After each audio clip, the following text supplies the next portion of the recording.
Hello everyone, my name is Fatma Shaji and today project video part 1 I'm gonna install Nagios Core and Open Provo on a Linux server to have a failover between them.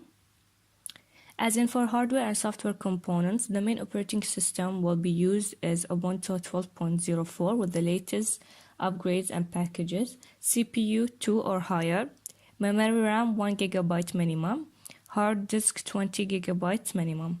As in for the system within the Ubuntu, I'm going to use Nagios Core version 3.2.3, requirement Apache web server, Python 12, mail transfer agent with the additional service binaries file. And for system 2, Open Provo ERP, requirement installing Open Provo dependency, PostgreSQL 9.1, Java 6, and IST with Apache Tomcat.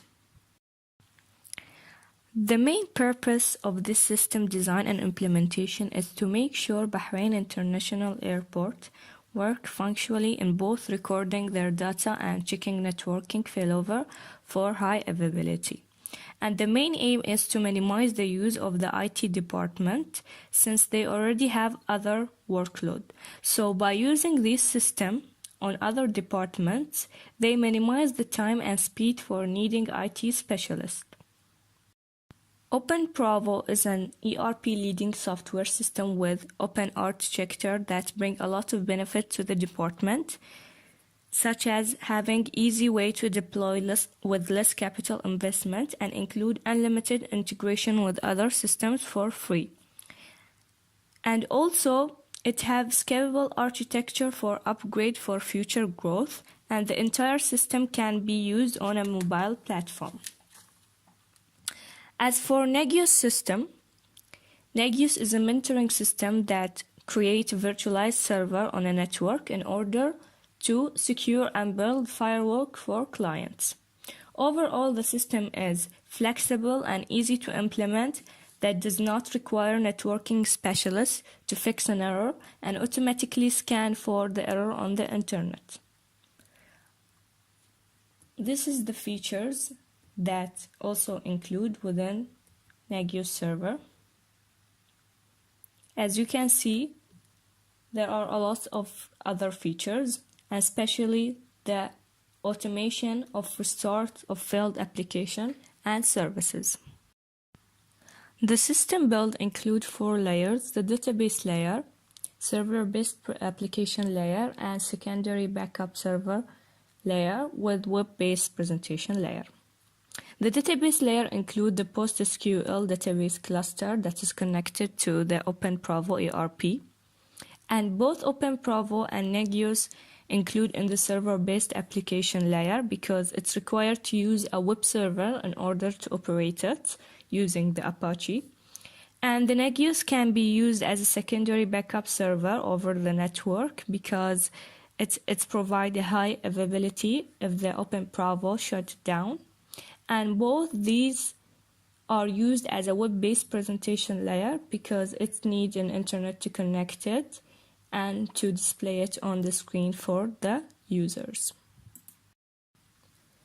In this part, we're going to talk about the system demonstration steps using screenshots.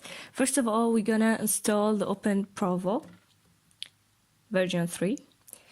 To begin with the installation, we must be the root and the CMD. Then, for the Ubuntu to understand what is the package is, we're going to edit the source list that is already in the Ubuntu server. We must include the line that we want to fetch the packages from because not all the packages include in the store of Ubuntu. So we're going to include this line inside the package to have a Maverick installation. After that, we're going to add a repository called Open Provo in order to have URL within the package, and then it will sign us with a specific key.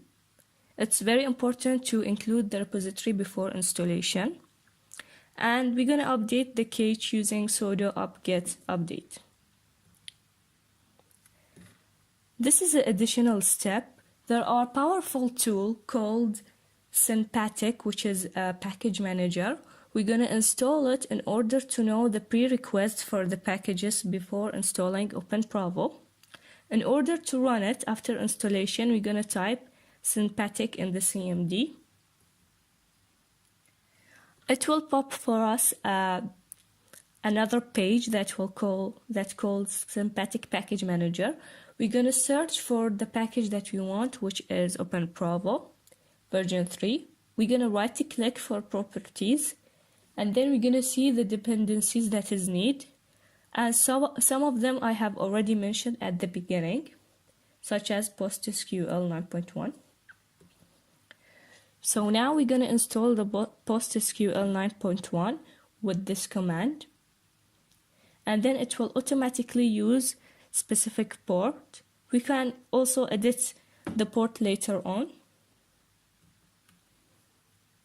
After that, we're going to install OpenPravo with this command.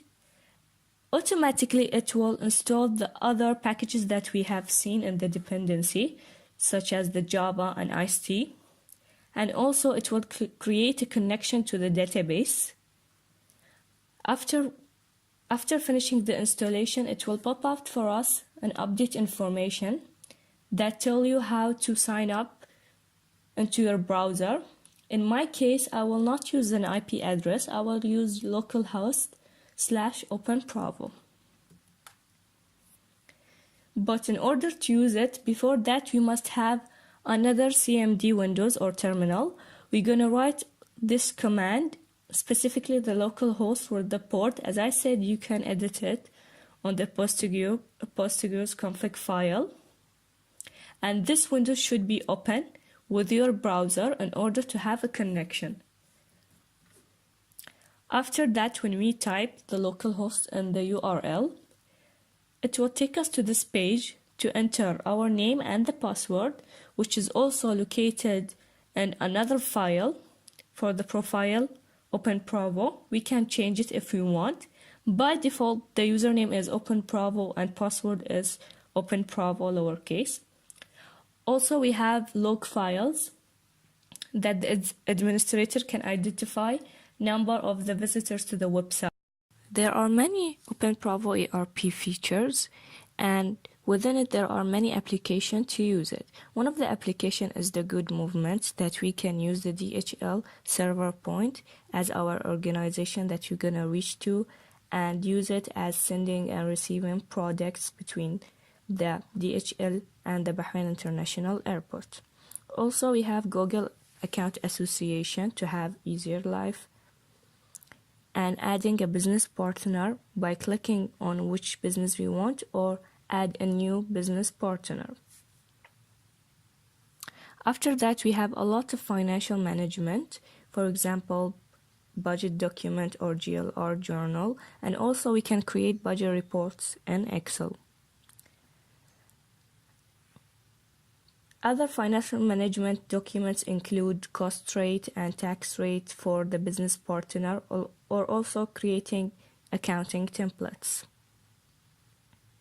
There is also a shipment report for the Bahrain International Airport to connect with the business partner and the warehouse with the date that they need to be configured to HTML format or PDF format. And then there are basic changes for the language and the warehouse, or you can't reset your password from the main screen. The most important feature is changing product cost that is connected to Bahrain Duty Free. For example, we have the cola, and then we can change the price that we want for any other project. Now we're going to talk about the Nagios core installation process. We're going to start by being the root, and then we're going to start by using sudo apt-get install Nagios with the NRP plugin with the Python. After installation finished, there will be a screen that requires us to edit the postfix configuration for the mail. We're going to use the internet site. Click OK. After that, we'll give you the system mail name. You can name it whatever you want or put your own email.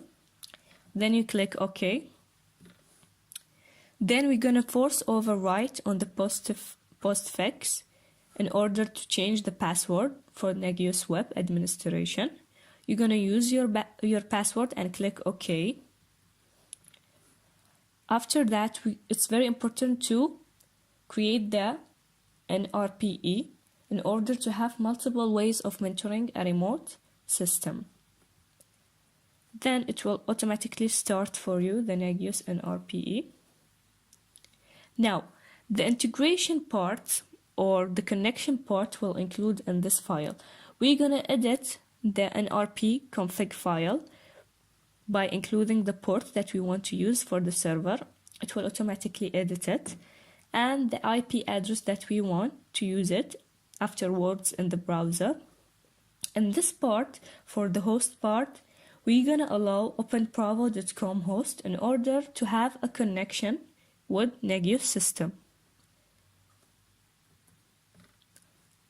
After that, we're going to restart the package, this package, and then we're going to sign in Nagios using the IP address that we have already edited on the file, which is 127.0.0.1/Nagios version 3. It will pop out for you the username and the password. We have already configured the password, and by default, this is the username that you can find it in an rp.cfg file. After that, the Nagios page will.